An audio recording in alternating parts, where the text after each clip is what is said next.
Hello and welcome back to Sprite Guard Plays HyperRogue. We are going to head out today and continue on our way trying to get this very challenging achievement that we're working on.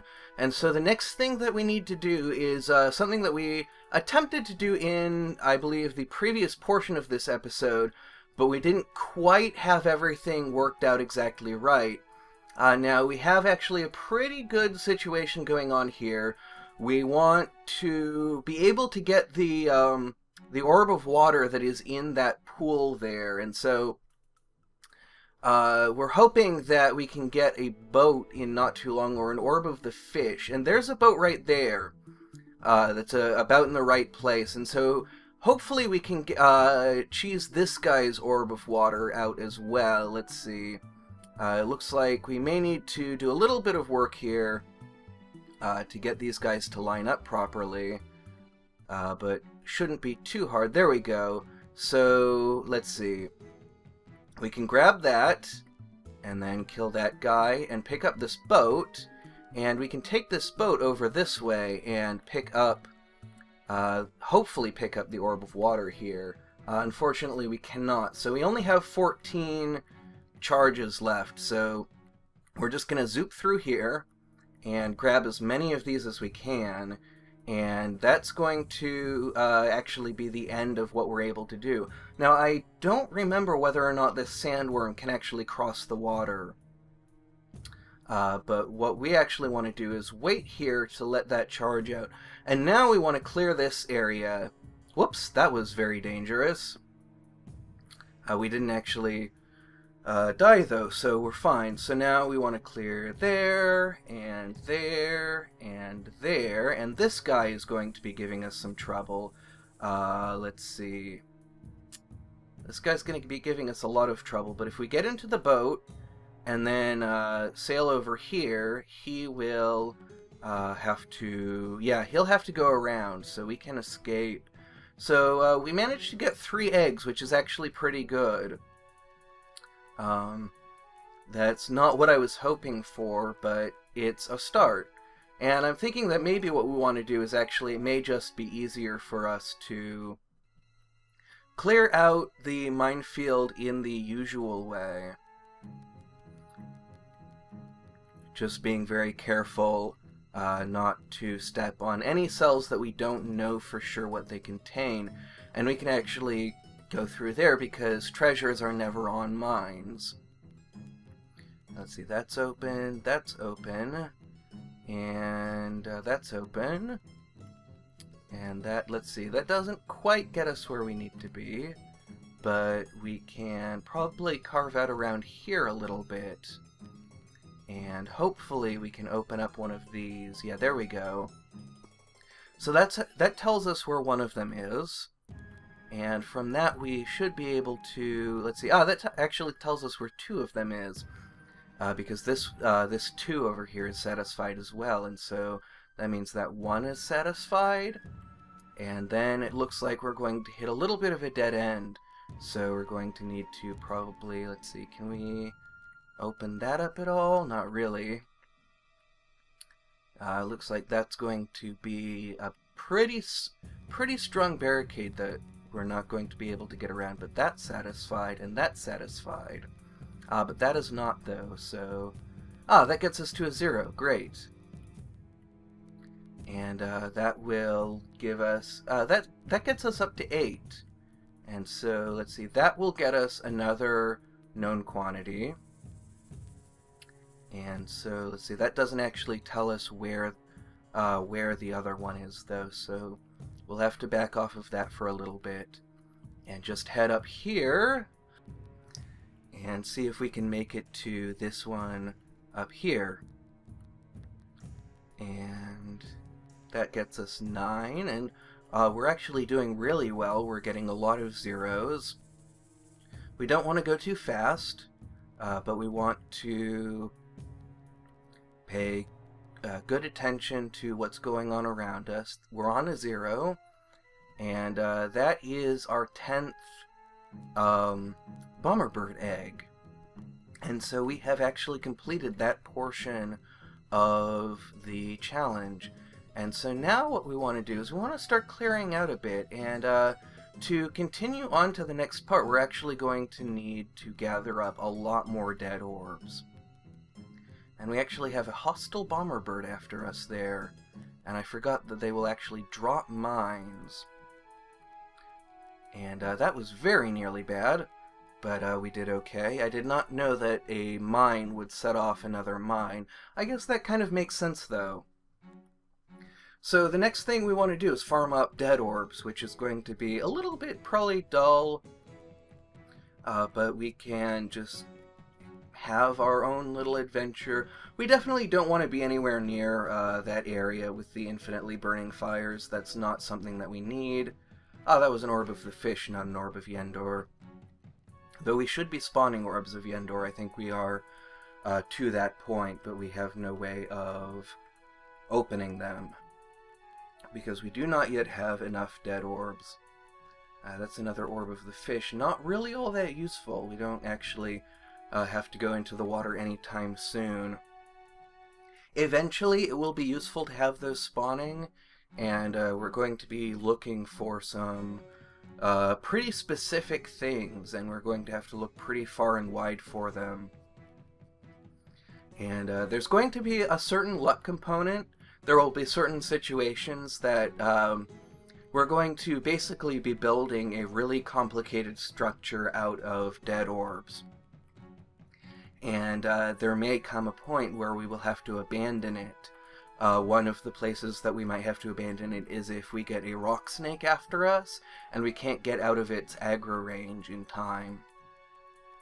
Then we may just have to abandon it. So we may actually want to get more dead orbs than we will need, just to be on the safe side in case we have to leave some of them behind. That of course means that this could end up taking a very long time, but I had mentioned in a previous episode that I wanted to do a series that would be very long, and I think that this is really shaping up to be that. We have gotten a big part of the adventure finished now, just by clearing out and getting the auto-clearing that we get when we finish up the minefield.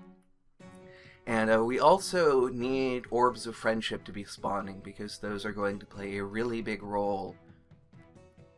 So we've gotten a lot of big pieces of progress along the way, so I'm not sure exactly where I want to actually end this episode in particular. We have not been going on for very long, but we have basically accomplished everything that I wanted to accomplish in this episode. Now, I thought that maybe I could find my way back to another dead orb, but I think trying to find your way back to things in this game, if you're not, like, planning out how to do it, is pretty futile.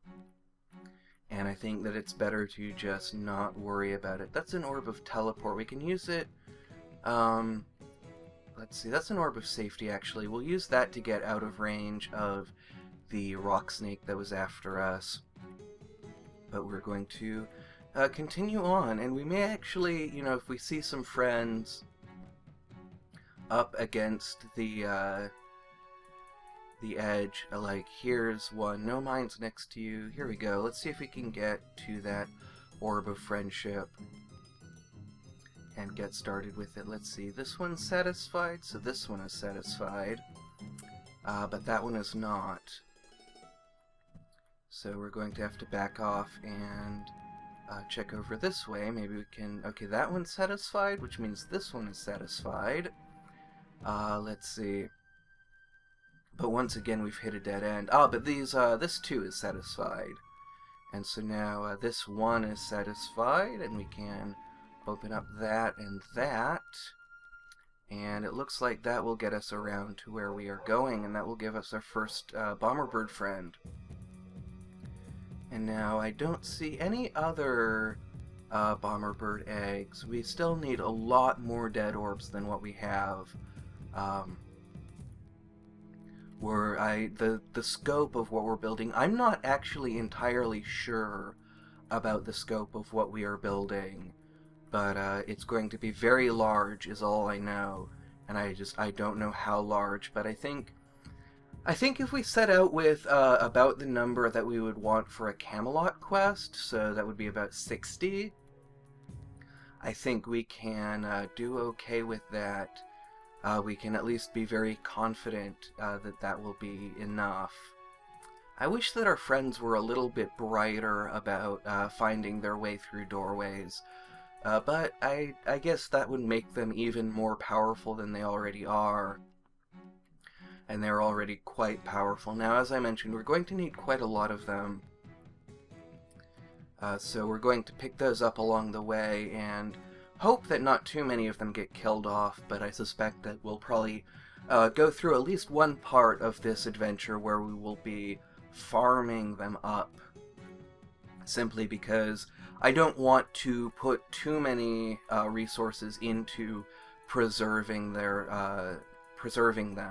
I want to be able to continue progressing through the adventure fairly straightforwardly, and so if our bomber birds become at risk, I'm not going to worry about it too much until we've crossed that threshold of having farmed up a few of them.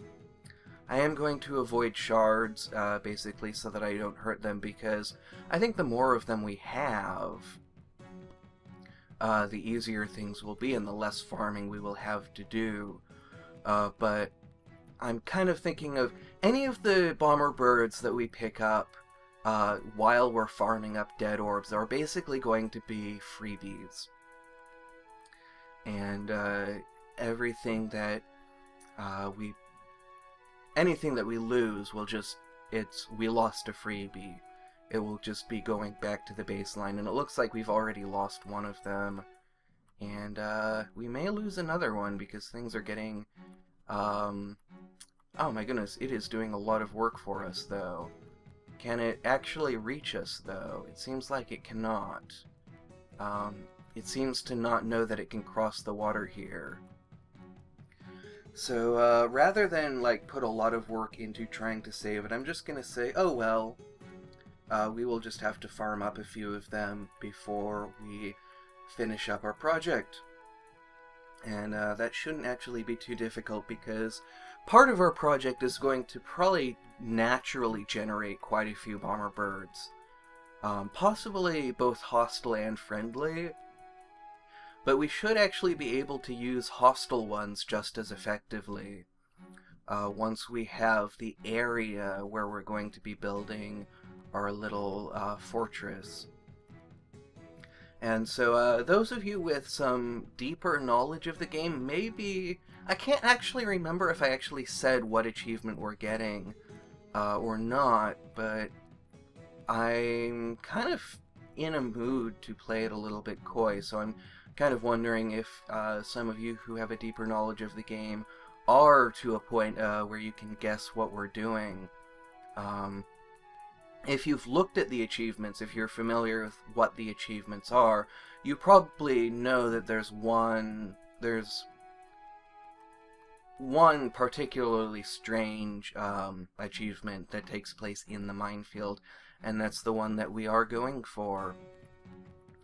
But I'm not really sure what's the best way to to present the story of us going after it, because I feel like the adventure of going and gathering all of the things we need is really what I want to focus on.